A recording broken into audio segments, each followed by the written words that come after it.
मित्रांनो नमस्कार. माझ्या यूट्यूब चॅनलमध्ये आपलं सर्वांचं स्वागत आहे. आज आपण या व्हिडिओमध्ये बघणार आहोत मिश्र पिठाच्या भाकरीचे फायदे. मित्रांनो, मिश्र पिठाची भाकरी यालाच मल्टीग्रेन भाकरी असेही म्हणतात. ही आरोग्यासाठी अत्यंत फायदेशीर आणि पारंपरिक आहारातील एक महत्त्वपूर्ण घटक आहे.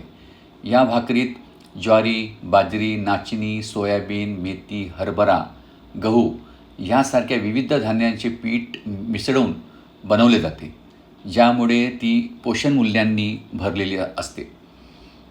मित्रांनो, ही भाकरी पचनासाठी फायदेशीर आहे.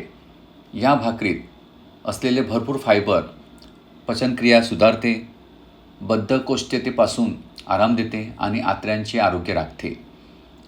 वजन नियंत्रणात मदत.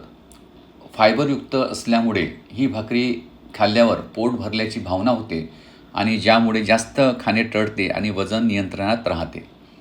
त्याचबरोबर मधुमेहासाठी उपयुक्त. ग्लायसेमिक इंडेक्स कमी असल्यामुळे रक्तातील साखरेची पातळी नियंत्रित राहते, ज्यामुळे मधुमेह असलेल्या व्यक्तींना ही भाकरी उपयुक्त ठरते.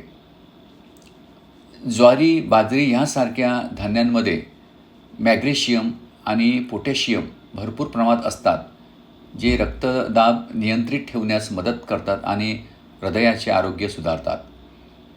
या धान्यामध्ये असलेले कार्बोहायड्रेट्स शरीराला आवश्यक ऊर्जा पुरवतात, ज्यामुळे दिवसभर उत्साही राहता येते.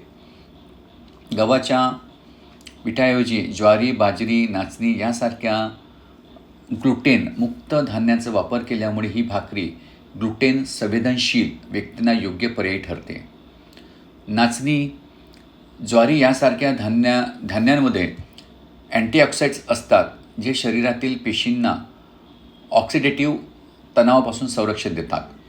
विविध धान्यांचे मिश्रण केल्यामुळे प्रथिने, जीवनसत्वे, बी कॉम्प्लेक्स, खनिजे यांचे प्रमाण वाढते, ज्यामुळे शरीराची पोषण मूल्य पूर्ण होतात.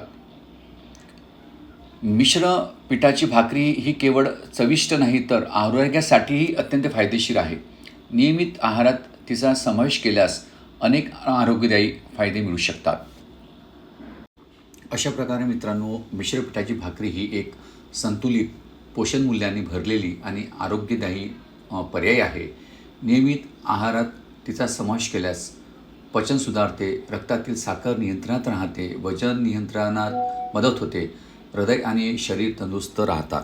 मित्रांनो, माझा व्हिडिओ आवडल्यास माझ्या व्हिडिओला लाईक करा, शेअर करा, कॉमेंट्स करा आणि माझ्या यूट्यूब चॅनलला सबस्क्राईब करा. धन्यवाद.